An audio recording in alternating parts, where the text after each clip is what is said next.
Tersorg besigheid netwerk, waaroor gaan dit?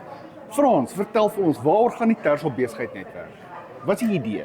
Rian, dit het gebeur uit 'n behoefte wat ons gesien het in ons eiendomsbesigheid, waar ons baie te doen het met klein besighede. En ons het agtergekom dat die mense alleen is en daar's regtig 'n behoefte vir mense om met mekaar te kontak. In die digitale media is daar 'n klomp vriende, maar mense vind dat daar nog steeds 'n behoefte is vir mense om by mekaar te kom. En dis hoe ons begin het met die besigheidsnetwerk. Eers net as 'n informele koffiegroep waar mense by mekaar gekom het en stelselmatig het dit ontwikkel. So die besigheidsnetwerk is nie 'n sakekamer nie. Ons verteenwoordig ook nie iemand nie. En die hoofdoel is net om 'n platform te skep vir klein besighede, mikrobesighede om mekaar te ontmoet, om mekaar te leer ken en om inligting uit te deel, om geleenthede vir mekaar te skep. Ja, dit gaan oor ondersteuning.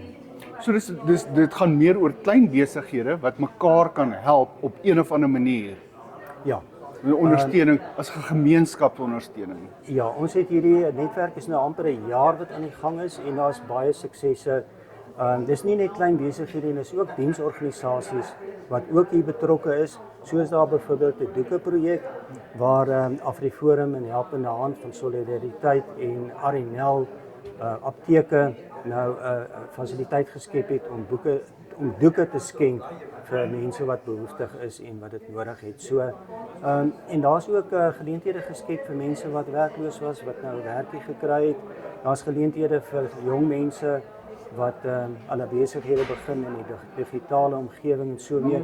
So ja, daar is baie voordele in hierdie besigheidsnetwerk. En as mense wil deel wees daarvan, wanneer kan hulle en waar kan hulle?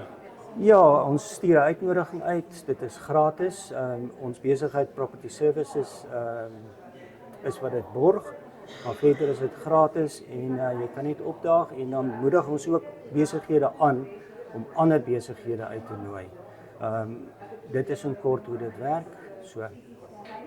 En as julle 'n klein besigheid daar buite het in Tersorg, kom besoek ons gerus elke donderdag en ek sal die besonderhede hier onder aan die skerm bysit.